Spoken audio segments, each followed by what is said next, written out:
The NBN stumbles again as HFC fail. And Nine launches another TV channel, but do we need more of the same?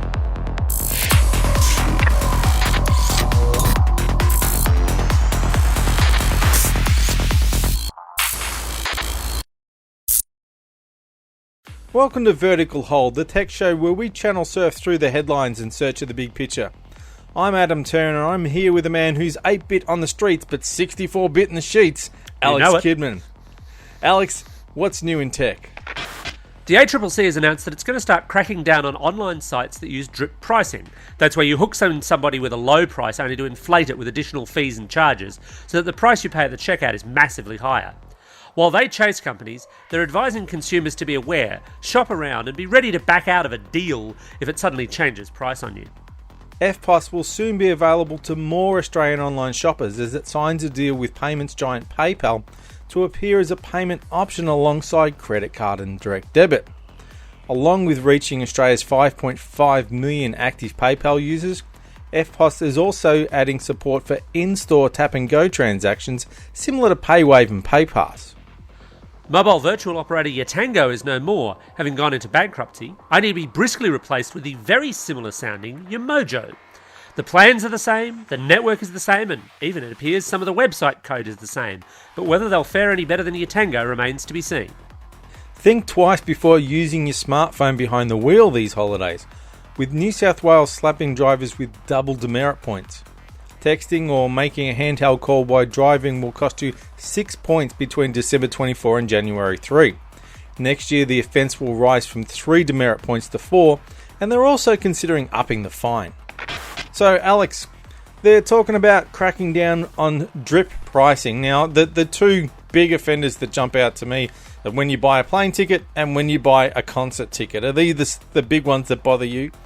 Absolutely. These are the big ones where basically you hand your credit card over and you go, I know you said that there was a sum at the start, but I know I'm going to be paying more than that for the privilege of, for example, printing my own ticket on my own printer at my own cost so that it's easier for the company involved.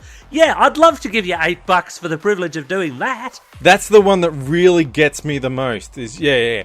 I'm saving you money at this point. You don't have to print a ticket. You don't have to post it to me. No paper, no ink, no anything. And what? I'm giving you money for that? Yeah, that's the kind of thing. But I don't have a lot of... I mean, the ACCC are the people who are surprised every public holiday when the price of petrol goes up. I really don't have a lot of faith in them, to be honest. Well, they do have powers to actually compel companies not to engage in this kind of behaviour. And yeah, I mean, it does remain to be seen how heavily they take it through. There are certain instances, like, for example, a lot of budget airlines will tempt you in because, you know, the plane flight's only $10. But as soon as you actually want to, wear clothes on the flight or anything that might involve some weight... Oh, then you wanted to sit down? Oh, sorry. Exactly, yeah. Extra. That's an extra. You wanted to ride on the inside of the aeroplane. You just got these fancy ideas for that kind of money. And I guess the thing there is with the budget airlines, I've got a little bit more time for it. Not a huge amount, and some of them are very sneaky in how you remove those.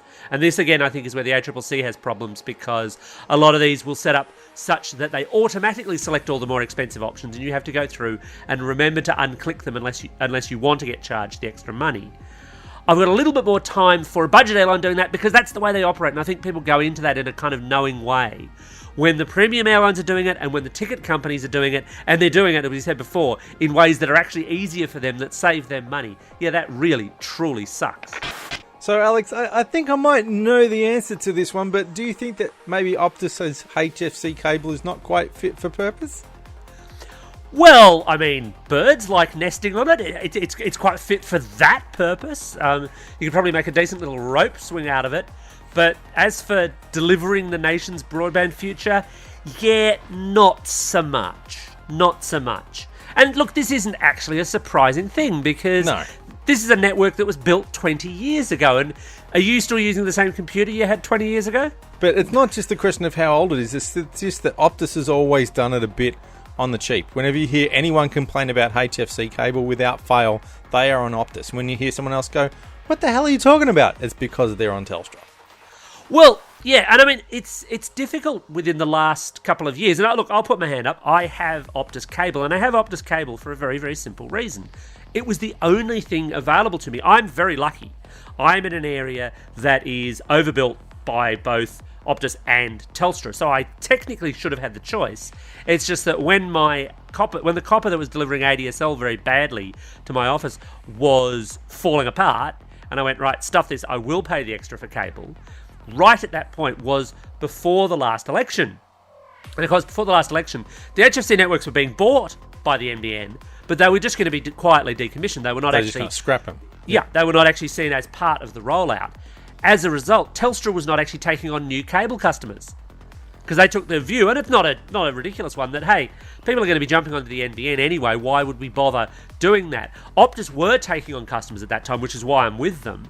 But the reality for both of them was really that they had very little impetus to actually invest further in anything but non-essential maintenance of the network for the kind of upgrades that are needed. And what's come out just this week is that, in fact, NBN knows this. A document was actually leaked that stated that the Optus HFC network, as far as the NBN is concerned, was not fit for purpose. Now, those are fairly kind of damning terms. And I'll give the NBN credit. The reason that they had this document was because they were preparing a contingency plan to basically say, okay, which areas where there's Telstra cable, can we use that instead? Which areas are we just going to have to scrap it and go with mostly fibre to the node? And how much is all of this going to cost us? And the numbers are pretty staggering. We're talking a blowout of somewhere between 150 million to 375 million, and over a 2-year period, more than 600,000 premises that are going to run late in terms of the current rollout map because of all this stuffed HFC cable. It's not a pretty picture. As you say, this is marked on the report as Plan B.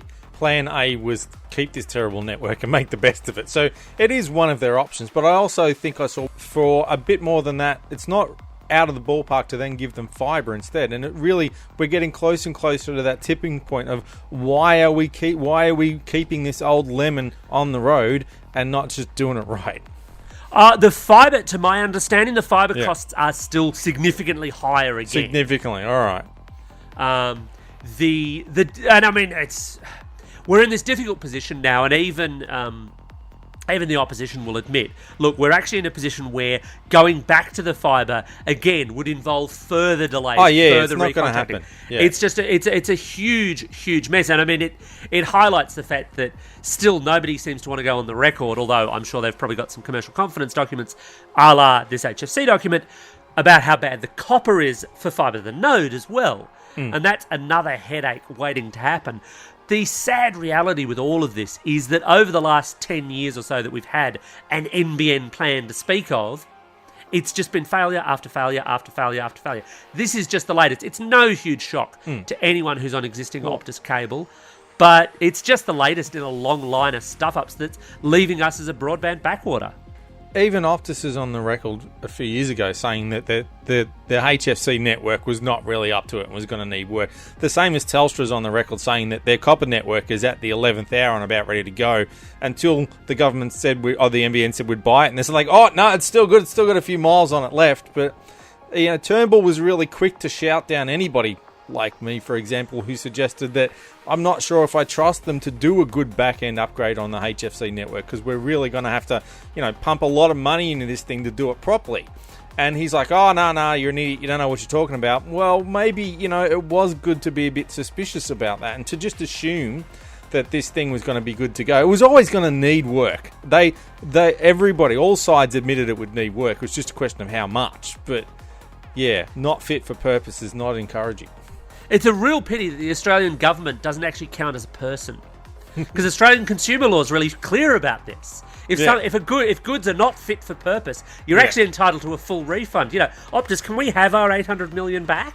Yeah. So if you or I had gone and bought this lemon, we'd be covered by consumer law, but not the government.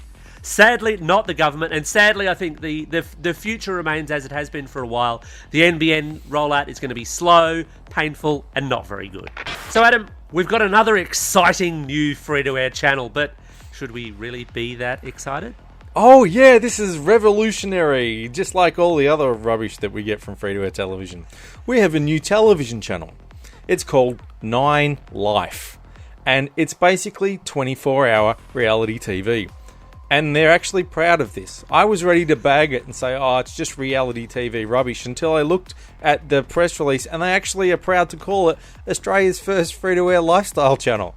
So they're not even pretending anymore. Not even pretending. So is this actually like brand new reality TV programming, or is this like Big Brother from 5 years ago on constant repeat or something? I don't think it's quite that bad. Some of it is new because some of it they're saying hasn't been seen in Australia before. But it's kind of like, those B-grade reality TV shows from overseas that didn't quite make it. So it's Turkmenistan's Got Talent. Basically, a lot of house renovating shows, a lot of, the block home builder renovation, whatever, the dog goes out, it thinks it's a normal walk, and it comes home and it's, doghouse has got French doors and a patio, that kind of stuff. Right, but, the kind of stuff that gunges up the lifestyle channels on Foxtel, in fact. Yes, we'll now gunge up an entire channel on Channel 9, on free-to-air. So this is part of Nine's big thing. The two things they've done is they've launched 9 Life, which I think might be Channel 94, and they've also finally switched back, although no one's talking about the fact they're going back, but back to the fact that their primary channel is now free-to-air. Their primary channel is now high definition. What we had a long time ago was that most of the channels were doing high def simulcasts of their standard def channels. So Channel 9 would have a lot of high def stuff on Channel 90, 7 would have a lot of high def stuff on 70, and it meant that you saw a lot of shows that were available in HD. And then they went, oh, you know what, I reckon we could make more money putting repeats of Gilligan's Island on those channels. So they did, right? And I Dream of Jeannie, all the classics. If you need your everyone who was hanging out for those, put your hands up now. Yeah, exactly. Yuck. So now they're claiming a big leap forward is they're actually going back, and as we speak, Channel 90 is now a high definition simulcast of Channel 9. Now, there are a couple of things about this.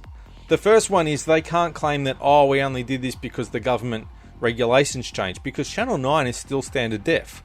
So they haven't changed anything there. They could have done this last year. They can't claim that, it's the government's fault for not letting us.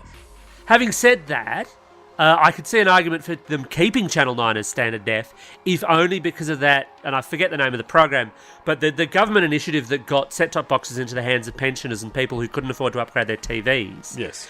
Did so with some really old, or would now be really old set-top boxes, and I'm sure connecting to TVs that could not handle an HD signal. Well, that's what I was going to say. There are 2 catches here. Actually, 2 technical catches. One is that some of the early digital television gear only did standard definition, so you just can't see the high definition channels at all. You can't see ABC 24, even though most of it's only standard def rubbish or stuff ripped off YouTube, because we know how much I love ABC 24.